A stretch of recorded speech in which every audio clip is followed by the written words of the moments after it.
Hello and welcome to episode 38 of Fergo and the Freak. I'm that bloke from Rugby League Project, Andrew Ferguson. You can find me on Twitter at AndrewRLP. Joining me once again is League Freak, who you can also find on Twitter at League Freak. You pumped after last night, mate?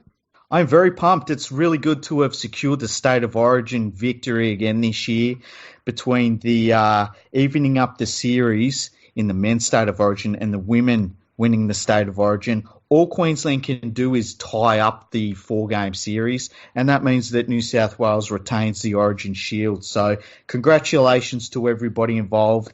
Origin champions once again in 2019. Very, very good effort. I'm so excited. Yes, the men's game after all the drama that went on. Yeah. Wow, what a result. And let's be honest, everyone's been wiping egg off their faces, but with a bit of glee in the process. Yeah, sometimes you like to be wrong, and this is one of those times. It's good to be a New South Welshman today. It certainly is.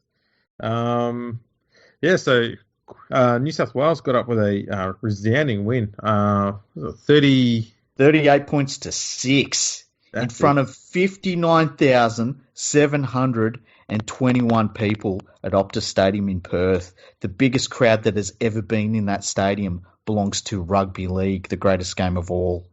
Yes, that's the biggest crowd in an AFL stadium. That might be the biggest crowd they've ever had to anything in Western Australia, hey? Well, I don't know. We could probably check it. Fuck it. I'm claiming it. The research from the statistician in this podcast duo should probably go and check that out. See, I'm not a statistician. I'm not a journalist, so I'm ready to just say I'm claiming it. Biggest crowd in Western Australia. In fact, I'm going to say that is the biggest crowd ever assembled for a sporting event.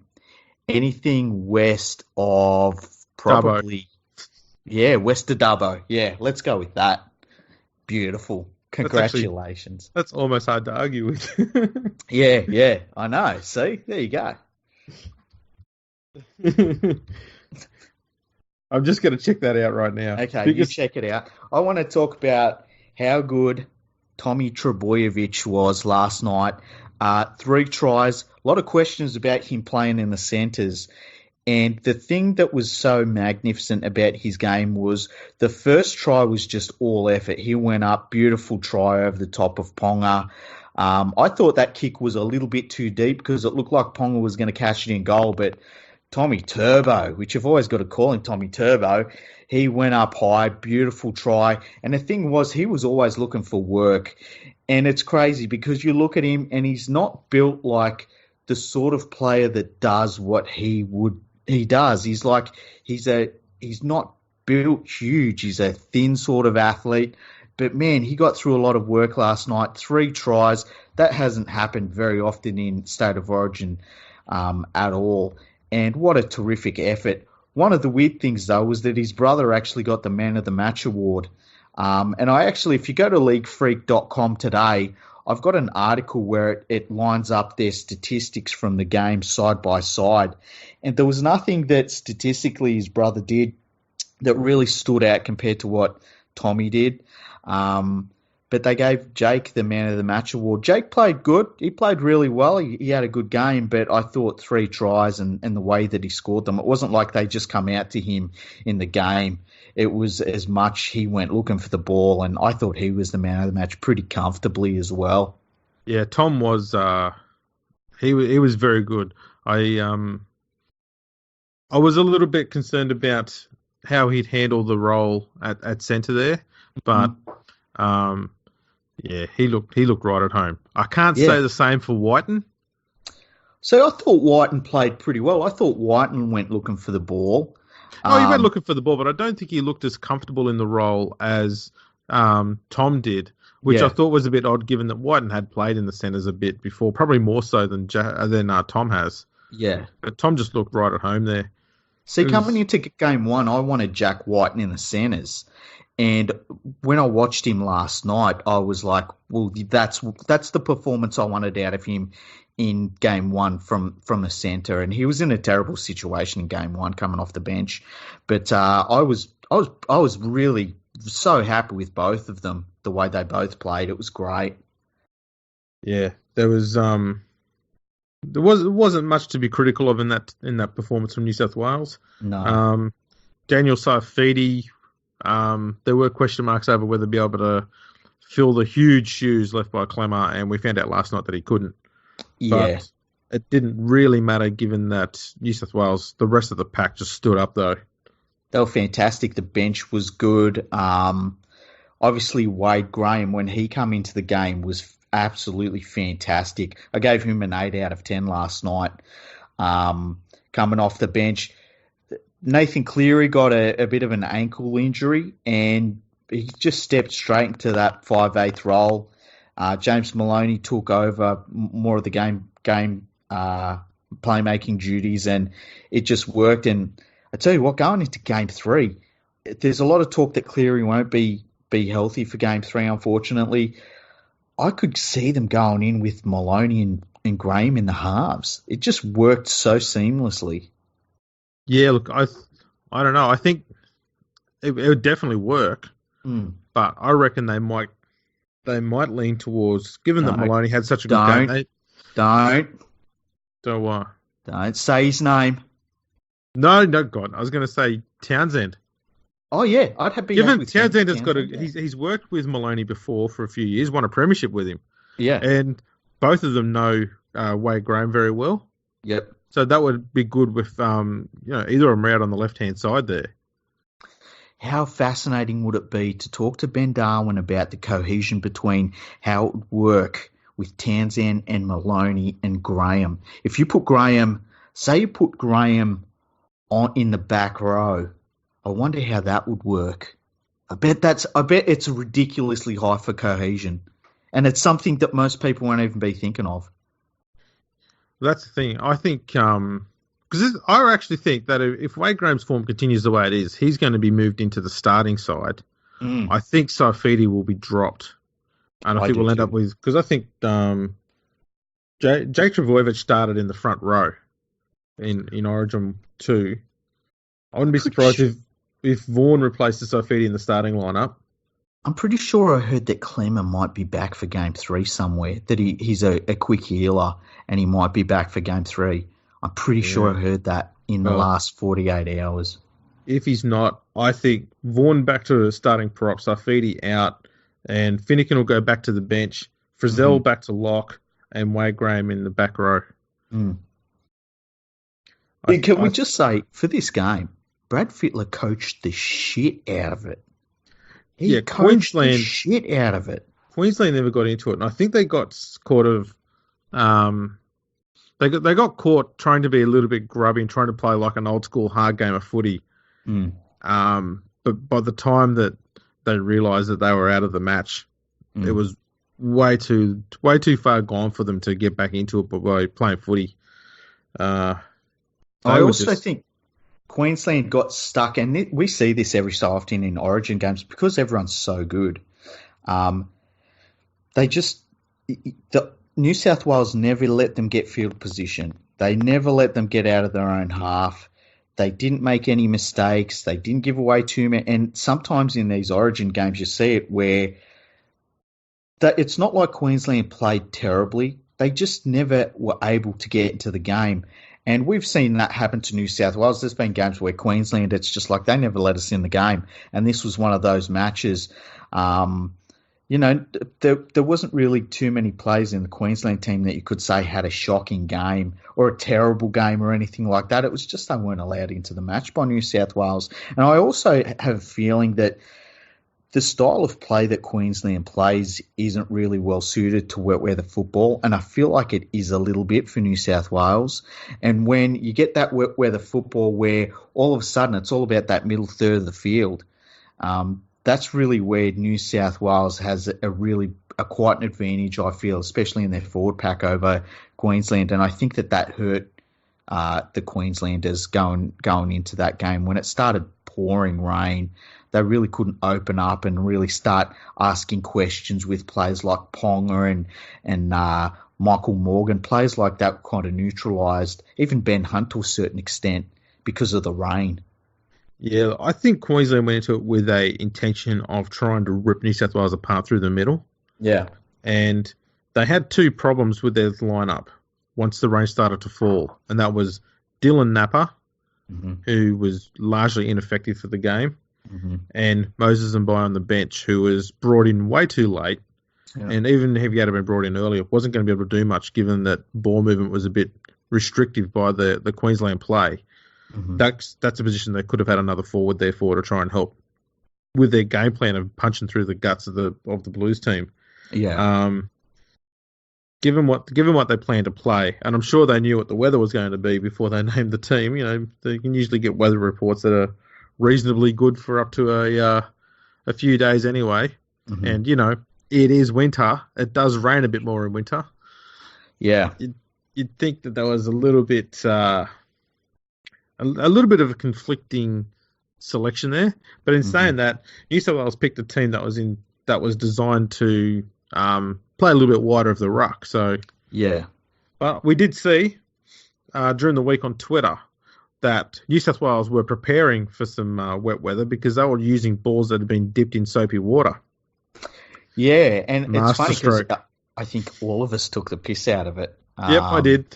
Yeah, I know I did. I was talking about how I always get in trouble when I'm going around Rebel Sport and asking them to soak my balls up. Yeah. And I was laughing at the fact that, you know, I got asked, why would that be useful? And I said, well, you know, if you start getting a bit of soapy rain, that's going to be very helpful. Soapy rain, that's funny. So let's talk about the Queensland performance. You've mentioned Dylan Napa and Moses Mbai. I mean, I kind of feel sorry for Mbai in terms of I think they want him to do something that I don't think he is that sort of player. And it's just whenever you see him out there, it's like I understand he's out there. I understand he's doing his best, but I don't really know what they're expecting him to do in those situations. I think it's an unfair selection. Kind of like Whiten in the first game off the bench. It's like he's out there, he's doing his best, but what is his job really? It doesn't really make sense. I thought the rain... I was going to say, he's kind of like Kalen Ponga in game one last year. Yeah. But Ponga's a big dude. Like, we think of him as a smaller dude. He's a pretty big dude. I look at this Queensland team in the second game. There's only really a few players that had bad games, I would say. Ponga was kind of neutralised by the weather and stuff like that. The wet weather doesn't help his game at all, but I think he tried pretty hard. Morgan, it kind of turned him to be ineffective. It takes away from him the wet weather. And, yeah, just Queensland weren't allowed in it. It was one of those games, and you'd kind of hope that, I mean, they're going to take probably the majority of that side into Game 3.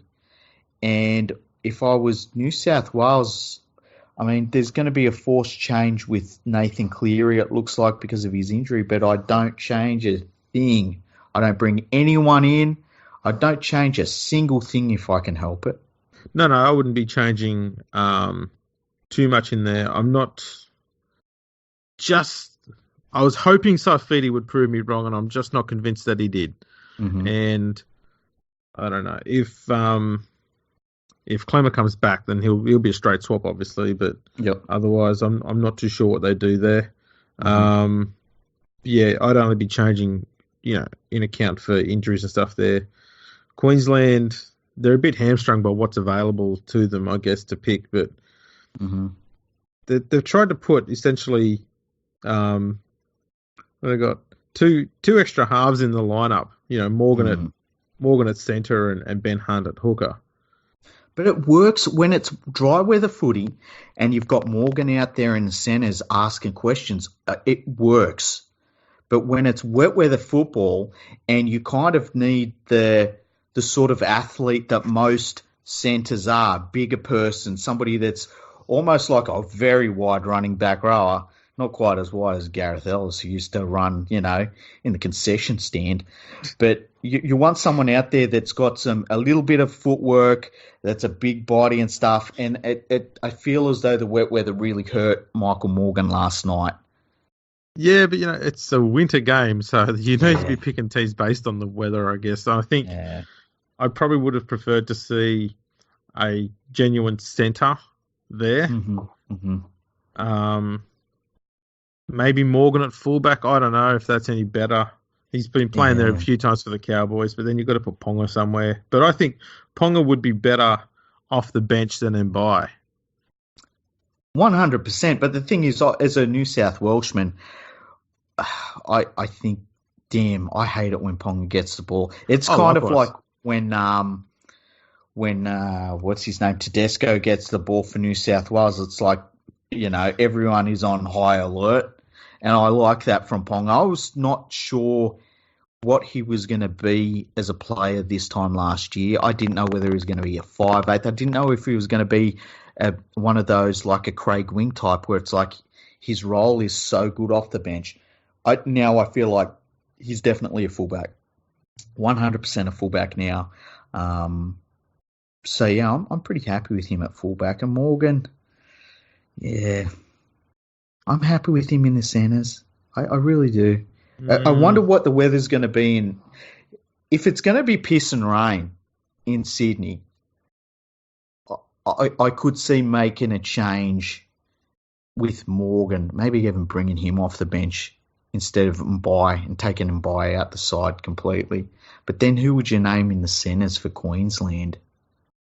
Well, that's the thing. They need to have someone there.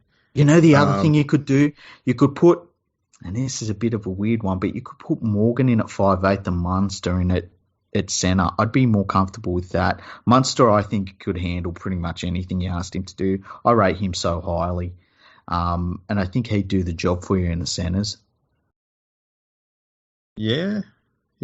I'm looking at a very flimsy weather forecasting program, and it's saying that it's going to be 16 degrees and sunny on July 10 for the next Origin game in Sydney. Okay. A low of 10. Okay. Well, the interesting thing is that is only 7 degrees cooler than Great Britain needed when they played the Burleigh Bears and they had to play in quarters. Oh, jeez. Palms. That's a lovely summer's day over there. Yeah, it really is. Get out into the nature strip. So look, some of the talk does need to come around about the New South Wales team because they did bring someone into the squad for this game, and you don't bring him in if you're not going to give him a run. So who goes out for Gutherson to come in? How dare you? Oh, I was like so intrigued for a second there. Far out. Yeah, when they brought Gutherson in, I was like, all my nightmares are coming true. How would they do that? Surely there's local plays in West Australia they could have called up, Well, the concern I've got is that Cleary got injured. Yeah. Imagine if they brought Gutherson in at 5'8". And he turns, and that, like we were talking about in the podcast the other week, Gutherson comes in at 5'8", and it turns out at State of Origin level, he's fucking Wally Lewis. Imagine that. And in like 15 years from now, we're doing the 4th special for a State of Origin thing, and we're talking about how Gutherson has a statue outside of the new stadium in Sydney. Dude. The 4th edition will be the Gutherson era. Yeah, the Gutherson era. That would be so funny. And I would please God, please let that happen. I would love that. Yeah. The Gutherson era. Oh, shit. He could have that long-awaited Haas pairing with Moses in the blue jumper. Yeah, that would be brilliant. So do you know what was crazy about last night? We had almost a full house for a State of Origin match between New South Wales and Queensland in bloody Perth. What a time to be alive. That is insane. Yeah. So I have one question today is, should Origin be taken overseas? And if so, where? And obviously the first one comes up is Wembley. Wembley, yeah. I think Auckland, obviously, as well. I feel as though New Zealand would go absolutely Origin crazy if we played a game over there. Obviously, it has a bit of an issue in terms of kickoff times and things like that. My only concern about that is, do they have a stadium that could hold 60 or 70,000? Well, I'm pretty sure Eden Park's their biggest stadium, and I think Eden Park is shit. Hey, I don't like Eden Park. My daughter's just coming to give her opinion. Okay, ask her what she thinks of Eden Park. Do you like Eden Park? I'm trying to tell you, but I just wanted the communicator. Okay. The communicator is the only one you have to get to pick a pattern. Okay. We'll get you that for Christmas. Nothing to do with Eden Park. And what about the twisty bracelets with pets on it? Okay. Do you like Eden Park? Yeah, but I want... Yeah? Okay. Yeah, That'll do. I just want twisty bracelets for Christmas. Okay, no worries. That's hilarious. And she's out the door. Stunning. Children are drunk little people. Yeah. She's just telling me what she wants for Christmas. As you do. You just randomly, just letting you know. Yeah, I saw an ad on TV. Yeah, exactly. That's brilliant. Okay, what were we talking? Oh yes, plain. Well, that's me replaced. Yeah, well, that just replaces both. You know what? She sounded like the sort of New South Wales selectors that want Mitchell Pearce in the side. Just like, what are you talking about right now? No, there's a funny story about my daughter and Mitchell Moses. Mitchell Moses? I'm talking about Mitchell Pearce here. I'm pretty sure you said Mitchell Moses. Oh, did I? I'm sorry. I don't know. But anyway, I'll digress and go on anyway. You said Mitchell. Yeah, Mitchell. It's close enough. She had this thing when she was about 18 months to 24 months old where every time she saw someone crying, she'd always say, "Don't worry, baby, we'll get you some milk." Yeah. And one day had the game of footy on and she saw Mitchell Moses there, and I think they must have just lost another game. It might have been by 1 point or so. Yeah. And Mitchell Pearce is on the ground with his head in his hands. She goes, "Don't worry, baby, we'll get you some milk." Yes, Mitchell needs milk. He does, yeah. That's very sweet. But also trolling at the same time. Yeah, exactly. It's like still cutting on a certain level. Yeah. Lovely, innocent trolling from a 3-year-old. So have you got anything else to say about this second game that stood out for you? I wrote an article on the Raw today about the penalty try that was awarded to Will Chambers. Oh, yeah. I had no problems with it. Yeah, look, I was playing a little bit of devil's advocate in the article, but because I wasn't really that concerned about it. But the article was pretty much saying that it shouldn't have been awarded because as much as he'd been knocked offline, and yes, that did limit him from getting to the ball on time. Even when he did get to the ball, he still knocked it on. And to me, that says, how do you know that wouldn't have happened if he had got to the ball on time as well? And I think there were too many variables involved. Like that ball could have bounced any old way. He could have knocked it on. You can't be even 50% certain he's going to score that try, yet they still awarded it. And I just think that we've got too many penalty tries being awarded at the moment that it's almost like a reward for getting close enough, kind of like a behind in AFL. That's a very good analogy, actually. Close enough, and you get a point.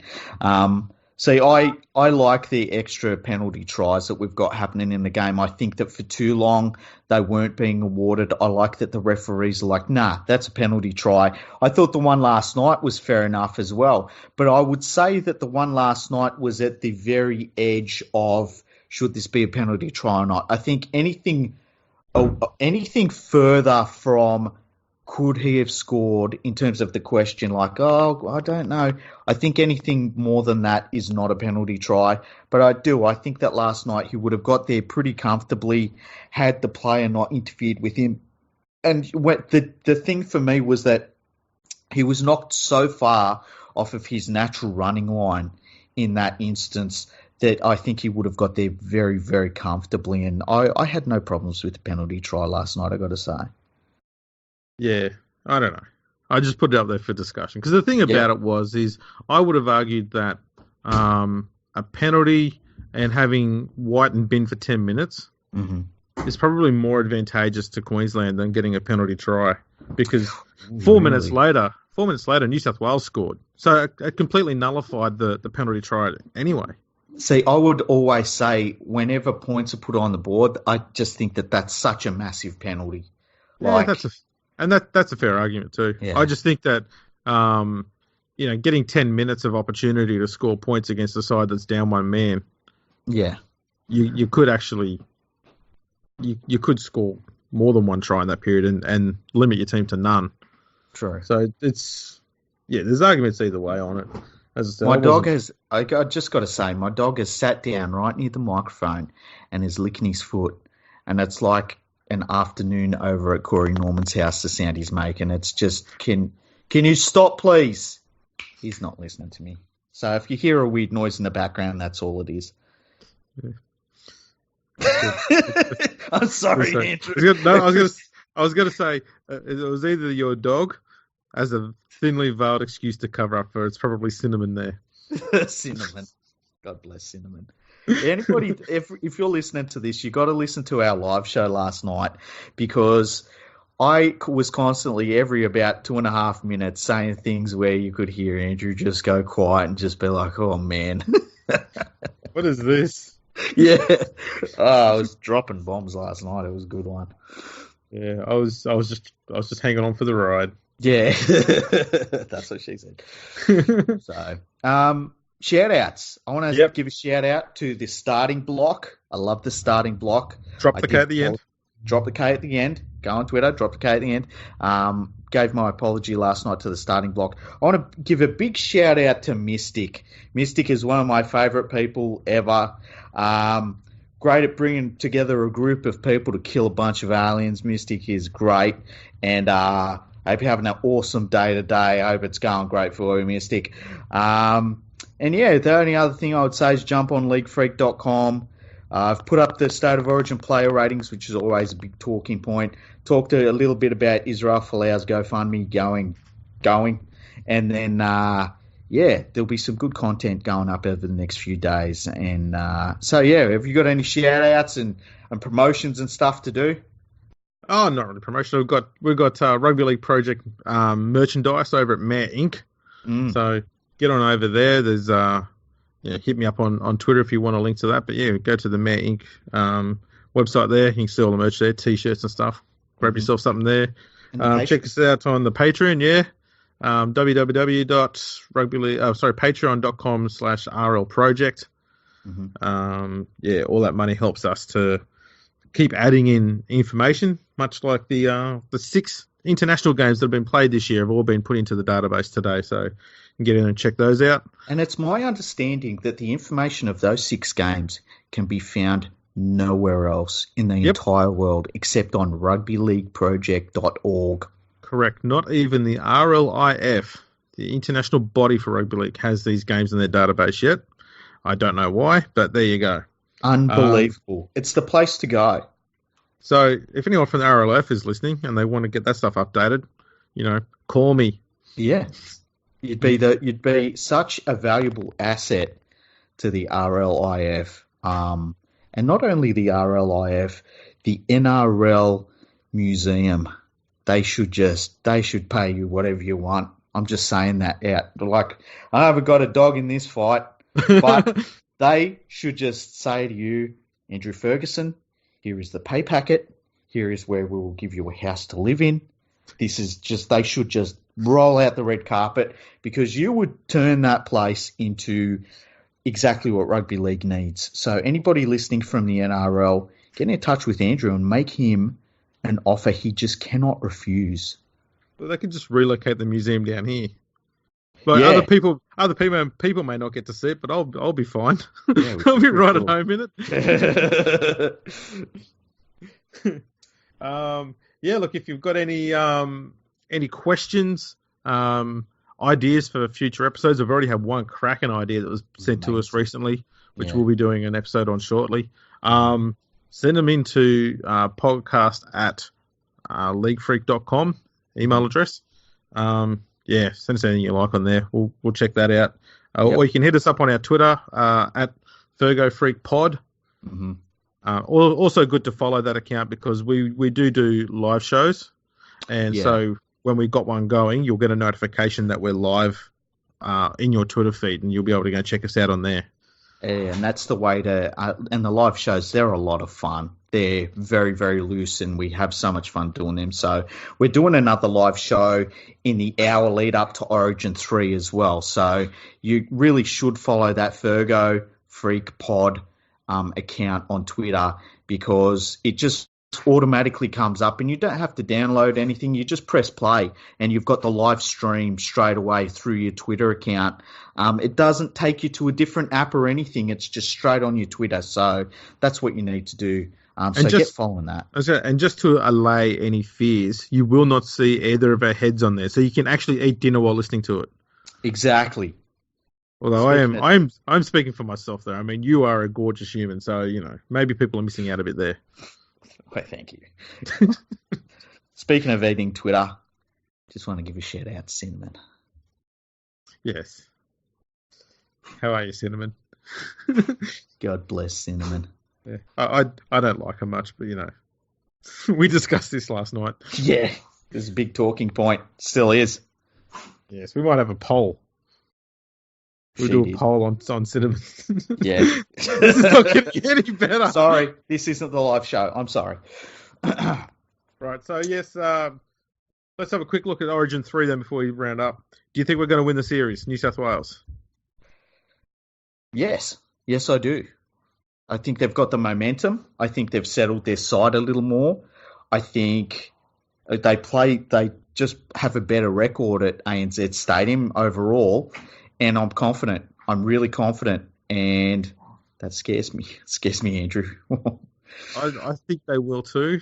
Yep. Yeah, I don't think it's going to be a big scoreline like this one. I think it's going to be tight. Yeah. I do have a question though. It's a very interesting little poser. Mm-hmm. Do we stick with the team that got us the job done in the last game, much like what we did with game 1, or do we make 7 changes? Much like we did for Game 2, knowing that gave us a win. Just change it all again. Yeah. But you know what? Part of me thinks you go with what works and you stick with the winning team, eh?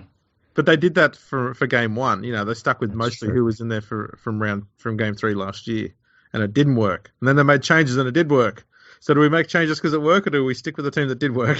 There's only one person on planet Earth that can answer this question sufficiently for us, and his name is Ben Darwin, and let's get him on. Yes. I was worried then you were going to say Paul Kent. No, never ever. Not another Ask Kenty question? No. All right. All righty. Well, yeah, we'll see if we can get Ben on sometime soon to discuss that very issue. Mm-hmm. Yeah, anything else you need to get in there, mate? No, just Mystic, you're the best, and I love everybody that listens to this podcast. All of you. Likewise. So we will see you all later. Bye-bye.